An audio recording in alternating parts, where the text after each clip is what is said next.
Welcome to another episode of CarDekho explains, जहां हम गाड़ियों से रिलेटेड कुछ अटपटे और पेचीदा पहलू आपको सिंपल करके समझाते हैं। और आज हम बात करने वाले हैं हाइब्रिड गाड़ियों की, स्पेशली माइल्ड हाइब्रिड और स्ट्रॉन्ग हाइब्रिड के बीच के डिफरेंस की। पेट्रोल और डीजल गाड़ियों को तो आप अच्छे से जानते ही हैं। फ्यूल टैंक से फ्यूल जाता है इंजन को, इंजन पावर भेजता है ट्रांसमिशन को, ट्रांसमिशन चलाते हैं व्हील्स को, और इस तरीके से आपकी गाड़ी आगे बढ़ती है। लेकिन कुछ टाइम से मार्केट में माइल्ड हाइब्रिड गाड़ियां भी आ रही हैं और अब स्ट्रॉन्ग हाइब्रिड गाड़ियां भी आने लगी हैं। तो इनमें क्या अलग होता है और आपके लिए इन दोनों में से कौन सी बेहतर रहेगी, चलिए पता लगाते हैं इस वीडियो में। माइल्ड हाइब्रिड सिस्टम्स में आपकी गाड़ी को पावर इंजन ही करता है, लेकिन एमिशंस को कम और एफिशिएंसी को बढ़ा देने के लिए वहां पे एक स्टार्टर जनरेटर को ऐड कर देते हैं। ये स्टार्टर जनरेटर लो स्पीड पे आपकी गाड़ी को एक टॉर्क बूस्ट देता है और आइडल स्टार्ट स्टॉप का फीचर भी ऐड करता है।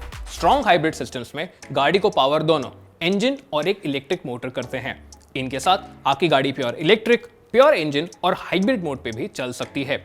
इसके साथ एमिशंस बहुत कम हो जाते हैं, आपकी रेंज भी बढ़ जाती है और आपकी फ्यूल एफिशिएंसी भी काफी बढ़ जाती है। जिससे पहले हम इनके बीच का डिफरेंस समझें, ये जान लेते हैं कि इनकी जरूरत क्या है। एमिशन रेगुलेशंस दिन ब दिन स्ट्रिक्ट होते जा रहे हैं और पेट्रोल की कॉस्ट भी बढ़ रही है। इस वजह से जरूरत है कि हम ऑल्टरनेट फ्यूल पे स्विच करें। अब इसका सबसे लॉजिकल आंसर है इलेक्ट्रिक, पर उसकी range limitations, public charging infrastructure और हाई परचेस कॉस्ट की वजह से ये सबके लिए प्रैक्टिकल नहीं है। इस वजह से फिलहाल हाइब्रिड्स बेस्ट सोल्यूशन है। ये आपका एमिशन कम करता है, एफिशिएंसी बढ़ाता है और इंफ्रास्ट्रक्चर में भी कोई एडेड रिक्वायरमेंट नहीं है। इसी वजह से हाइब्रिड गाड़ियों की तादाद इतनी तेजी से मार्केट में बढ़ रही है।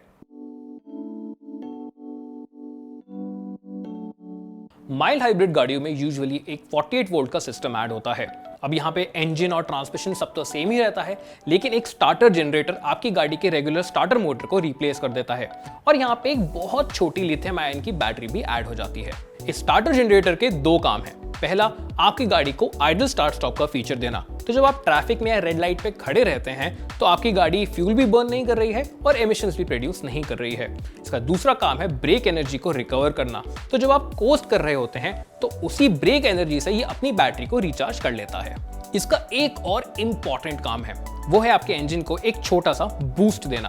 तो जब आप एक्सेलरेट कर रहे होते हैं तो ये मोटर आपके इंजन को सपोर्ट करती है थोड़ा सा, ताकि आपका परफॉर्मेंस भी इंप्रूव हो और आपको माइलेज भी बेटर मिले। इस सिस्टम के साथ आप गाड़ी को कभी भी प्योर इलेक्ट्रिक पे नहीं चला सकते, क्योंकि मोटर और बैटरी दोनों ही बड़े छोटे हैं।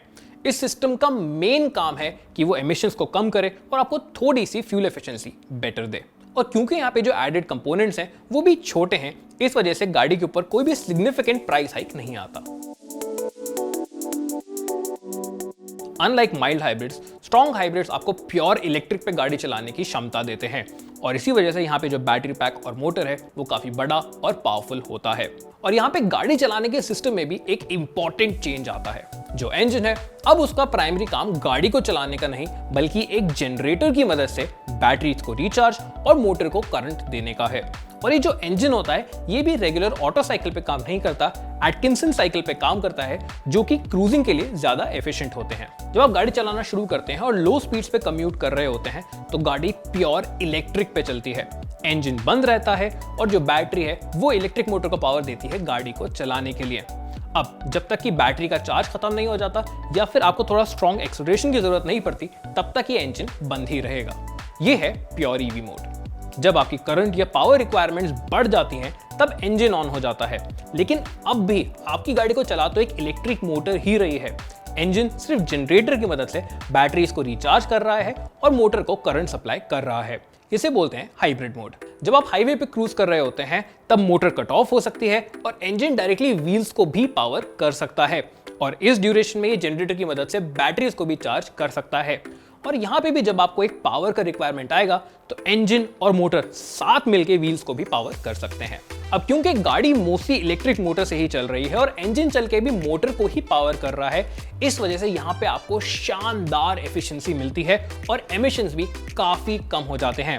मारुति तो अपनी स्ट्रॉन्ग हाइब्रिड ग्रैंड विटारे के लिए 27 किलोमीटर प्रति लीटर का माइलेज क्लेम कर रहा है। और क्योंकि यहाँ पे रेंज इंजन और इलेक्ट्रिक दोनों के साथ आती है तो गाड़ी की टोटल रेंज काफी बढ़ जाती है। ये वाकई पेट्रोल, डीजल और इलेक्ट्रिक गाड़ियों के बीच का बेस्ट ऑप्शन है। और बेस्ट पार्ट, यहाँ पे कोई भी एडेड इंफ्रास्ट्रक्चर रिक्वायरमेंट्स भी नहीं है। लेकिन क्योंकि यहाँ पे काफी सारे सोफिस्टिकेटेड कंपोनेंट्स हैं, इंजन, फ्यूल टैंक, बैटरी और मोटर, इसकी कॉस्ट जाहिर सी बात है कि पेट्रोल और डीजल गाड़ियों के ऊपर काफी होती है।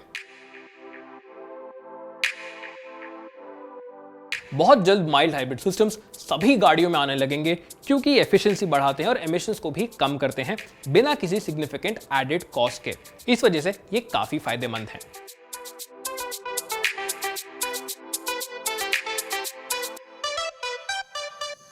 स्ट्रॉन्ग हाइब्रिड सिस्टम्स काफी महंगे होते हैं और रेगुलर पेट्रोल और डीजल कार्स के ऊपर आपको 2 से 2.5 लाख का प्रीमियम देना पड़ सकता है। लेकिन इस प्रीमियम के लिए आपको मिल रहा है एक शानदार ड्राइव एक्सपीरियंस और एक काफी हाई माइलेज, प्लस यहाँ पे एमिशंस भी बड़े कम हो जाते हैं। तो अगर आप इन गाड़ियों को अफोर्ड कर सकते हैं तो डेफिनेटली अभी आपको स्ट्रॉन्ग हाइब्रिड सिस्टम वाली गाड़ियां ही लेनी चाहिए।